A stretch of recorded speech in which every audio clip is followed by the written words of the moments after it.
I'm J. Lenora Bressler, and welcome to the August 4th, 2017 edition of the Bible, Delight in the Details, as we continue our ongoing look at the Psalms. This is the third in a series on Psalm 51, the great confession of David. And we were saying that just as Jesus gave us a model prayer with the Lord's Prayer, so David has given us a model example of how 51. I want to pick up where I left off last time, and that is in the middle of the psalm. Talking to God, saying that you are right in your verdict and justified when you judge. Surely I was sinful at birth, sinful from the time my mother conceived me, yet you desired faithfulness even in the womb. You taught me wisdom in that secret place. Let's talk about what that means, because to many people who have been taught from a humanistic standpoint, they believe that people come into this world as a blank slate, as innocents, and then heap guilt upon themselves. But the Bible does not really teach that, and that's a stumbling block for a lot of people. So let's address it, because it is a difficult and an important point. First of all, we need to come to grips with the fact that even if, at the end of the day, we do not understand this, we are in no position to question God's judgment. We are not God.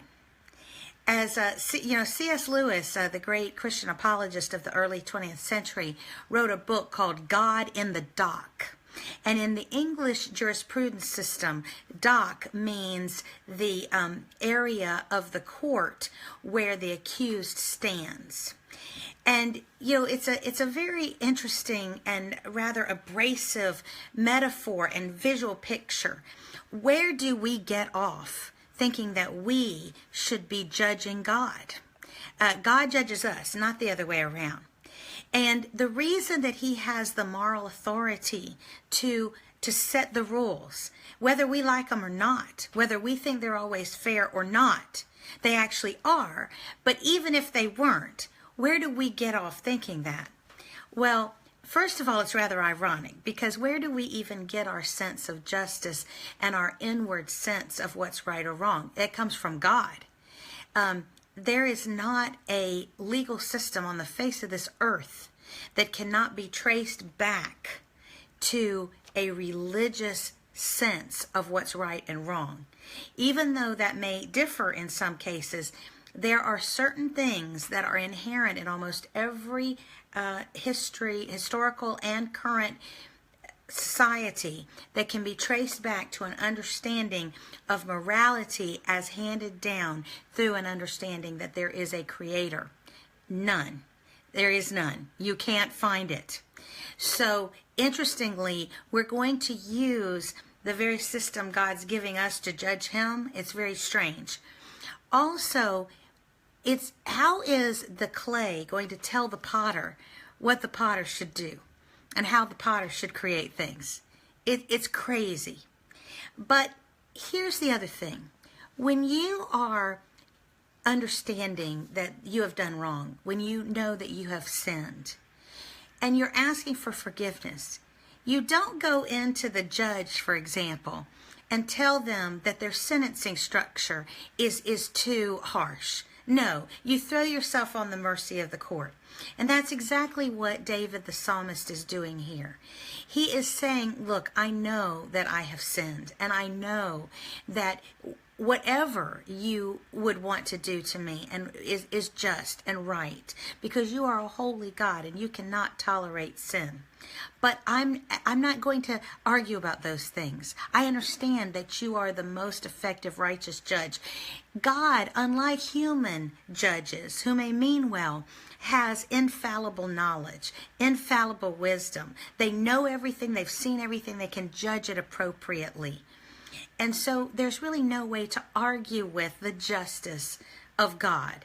You just have to hope for and knowing God, you can rely on the faithfulness of God to do what he says he's going to do, which is to forgive the willing and contrite heart. Now, this issue about sin We are by nature sinful beings. We have a tendency to wander. We have a tendency to be double-minded. We have a tendency to be selfish. You do not have, and I know this is an old, very cliched thing, but it's still a very good teaching tool. You do not have to teach a baby to cry. You do not have to teach a baby to be concerned about themselves, not about whether or not they wake up and inconvenience mom and dad. You don't have to. You have to teach them to be thoughtful that way. You don't have to teach them to start crying and in that way demand attention, demand food, demand that they be changed, demand that they be picked up when they need to be comforted. That is part of human nature.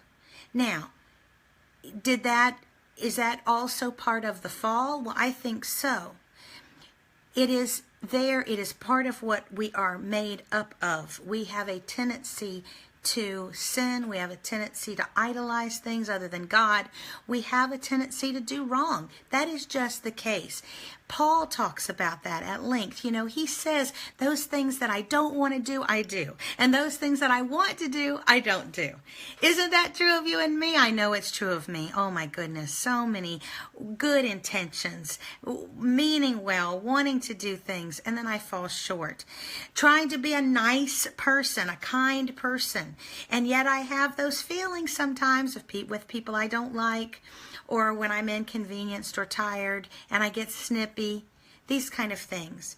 We need to recognize that and recognize that we are very prone to sin. So the good news is that God knows that. And God has provided such an easy cleansing, and it's an easy answer for us. It wasn't easy for him. He had to die on the cross and go through all of the humiliation as well as the pain and the estrangement and all of that. But for us, it's a relatively easy fix. You go to God with a broken and contrite spirit, and he will not reject you. It's easy grace in the sense of that it is always available to us if our hearts are right. It is not easy grace for him to give it to us. And yet he was willing to go through whatever it took to allow him to be gracious unto us. So don't question God's judgments. Throw yourself on the mercy of the righteous judge. I'm J. Lenora Bressler. Visit me tomorrow on the next edition of the Bible, Delight in the Details. Have a great Friday.